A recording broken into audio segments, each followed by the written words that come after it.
Hello students, welcome back to RSG Online 2021. Today I am moving towards session 20, the steps in the selection process.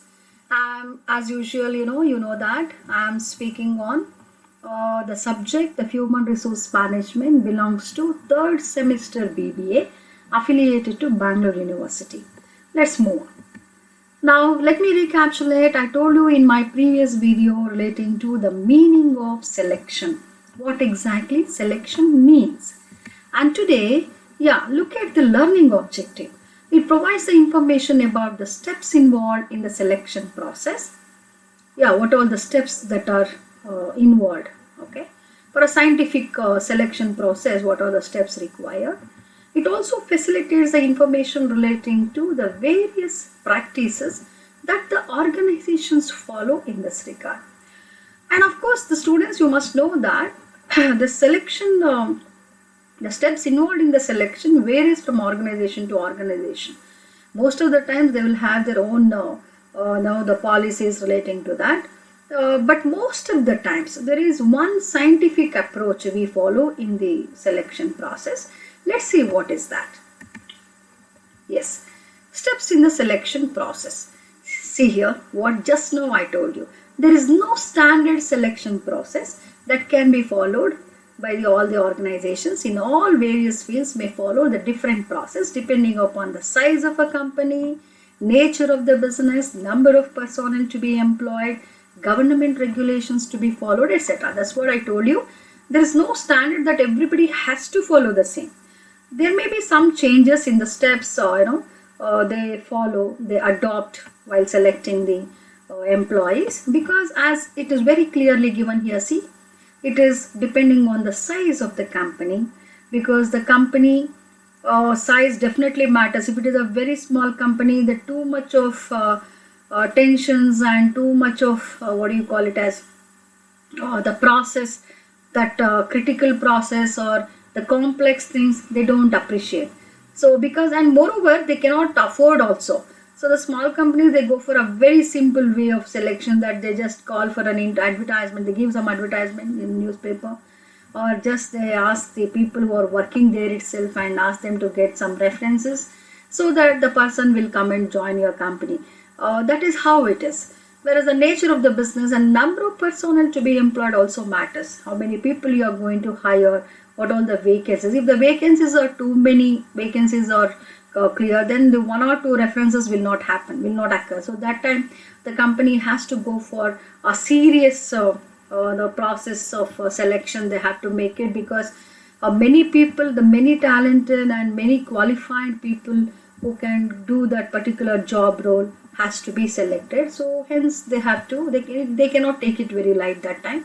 So hence it is always depending on all these factors. The government regulation to be followed, that is also there. A government regulation here comes to the reservations. I think I told you in the previous video, where in the minority sections and unprivileged sectors of the community or the society, they should also be given some chance, and some provision should be given to them, so that you are trying to, so that the country can try to uplift that particular community, that particular sector, the unprivileged sector of the society. That's the idea. So the government regulation most of the times relates to that, and thus each company follow one or two combinations of the methods which are suitable to it. The selection procedure is not a simple act, but it is essentially a series of methods or stages by which the different types of information can be secured through the various selection techniques. There are so many selection techniques, so that they try to get the right one. Now, what is the steps in the selection process? I have made a beautiful chart here. You just see here. First one is relating to how do you make it, from where it starts. It starts from here. First one is initial screening. Initial screening tells you that who can apply for the job. Okay. Initial screening itself tells you, see, for example, there is an advertisement where only BCom students can apply. Then there is no scope for BSc or BA students there. On the other hand, it is only for the students, MBA students or BSc passed or MSc passed. Then if they ask for a required or specific qualification, other than that, the people can be screened. So that is how it is. So initial screen. And once you know that particular area belongs to me, suppose if it is for the commerce, then the commerce student will take the application. If it is for science, the science will take. If it is arts, if it is any other, the relevant specific concerned person will complete the application form.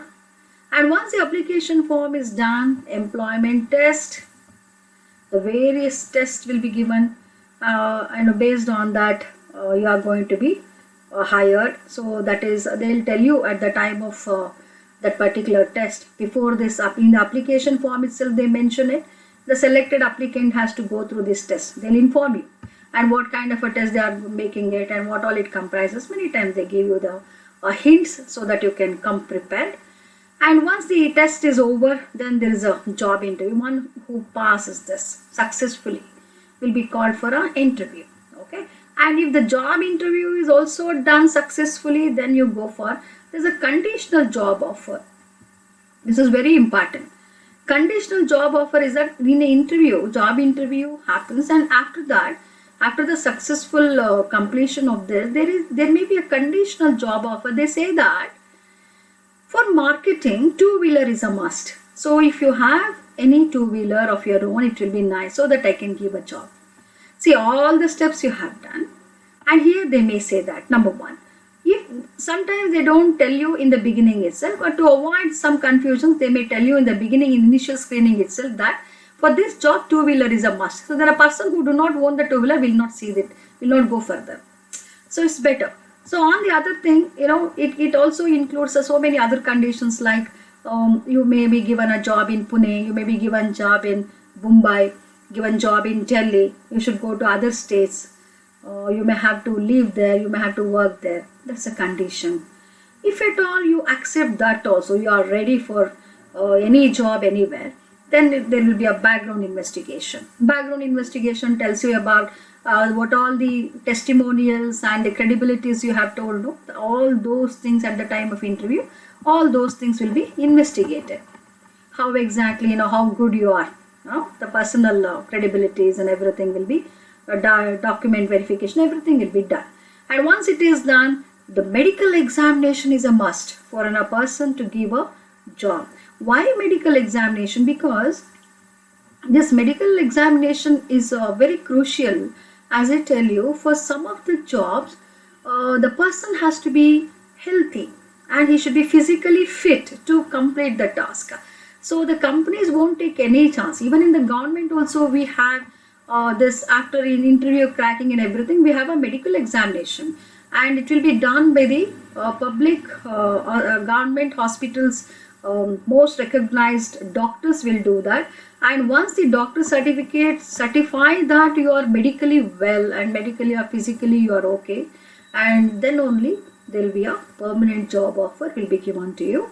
And even that permanent job offer also will be given some training. We call them as a probationary period. You will not be taken as permanent for a right away. You'll be given for some period of time. You have to take up the training. It will be called as a probationary period for 1 year, 6 months or 2 years, like that.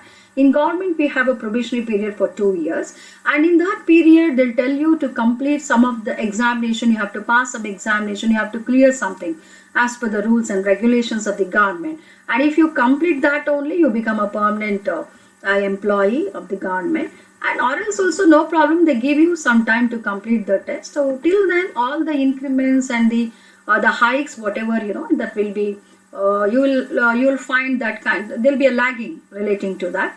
Otherwise, if everything is done within that probationary period, then the permanent job offer, the package, whatever it is agreed before, everything will be given as per the regulations. See, for example, in government, if the UGC, SIT, all the regulations will have some the grade of the pay. Grade pay will be there, and accordingly it will be paid to the concerned the faculty members. The same thing with the organizations and the companies.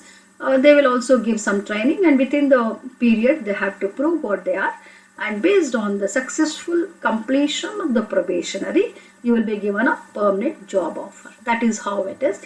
So this is generally we see this steps. These are the steps we generally observe in the selection process. Now look at the scientific selection process. Generally, I told you in the previous one, this is a scientific selection process. What do you mean? Scientific selection process is the most acceptable selection process. When I say scientific means what? Science is a body of knowledge which is accepted universally. Okay. See, for example, the mathematics is a science. We say that mathematics 2 plus 2 is equal to 4. It will not be changed wherever you go. Okay, irrespective of the place, irrespective of the time, you cannot change the theorems, you cannot change the theories. That is a knowledge. Hence, science is called as a knowledge, is a body of knowledge which is universally accepted and adopted. That's very important. And hence, the scientific selection tells you that all the companies have accepted and adopted this one. Now, what exactly it is? It will be going like this. The first one is a preliminary interview. There will be a preliminary interview is one wherein they just call the candidate or an incumbent to know about whereabouts him or her. Then receiving the applications, then after receiving you are screening the application. Screening tells you about the scrutinization. You scrutinize whether the applicant has affixed the proper things, the documents, everything, it is not fake, or if it is true to himself or herself. That declaration, what they give, and everything will be done, that screening will be done in that particular process. And then we have it is followed by the employment test. After that, the selected ones will be given an employment test, and once they are selected or successfully completes, then they'll be called for an interview, the personal interview. In the personal interview, they'll be asking you so many the concerned the issues or the questions. They may see the interviews also. There are different types of interviews. We have the sensitive. I'll be giving you more details relating to this in the coming videos. So please stay tuned to the RSG Online 2021. There we discuss more on this. And then reference checking. So suppose if a person has given some reference, and we can always cross check with them. That is called as reference checking. This happens, references nowadays. I think you must be knowing about suppose if at all you have to open an account in a bank, they'll ask for the references. I mean, the person who has already have an account in the bank, so that the manager will be knowing, and he just want to clarify the incumbent or a candidate is right and regular in all respect. Very important.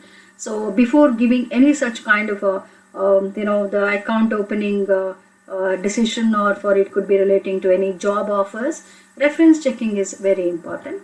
And once it is also crossed, then we have a final thing, the medical examination. But somehow you should know that whether it is in a general selection process or a scientific selection process, medical examination is a must. The medical examination is very crucial, is very important.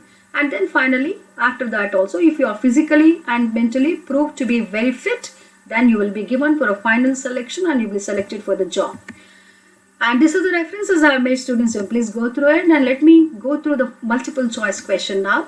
How many number of steps we generally observe under scientific selection process? Yeah, that's very clearly is given here. Let's see. I hope you have counted that.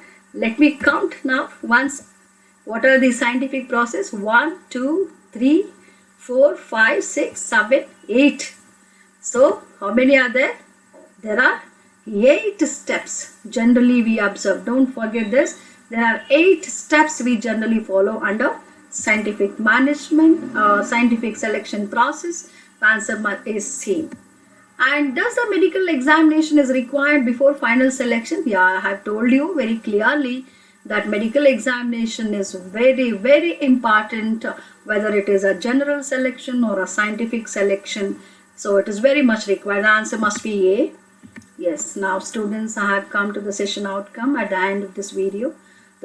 Yes, you have better understood about the steps involved in scientific selection as well as the general selection, and how important it is, the informational and how important the selection process in an organization. Definitely, because if the process of selection is not adopted properly, if it is not followed properly, definitely there are chances of getting a right person is very less. So hence the organizations have to concentrate more on this, and they do their best to get the right person to a right job. So hope for the other conceptual understanding, and please stay tuned for SG Online 2021. Yes, stay tuned.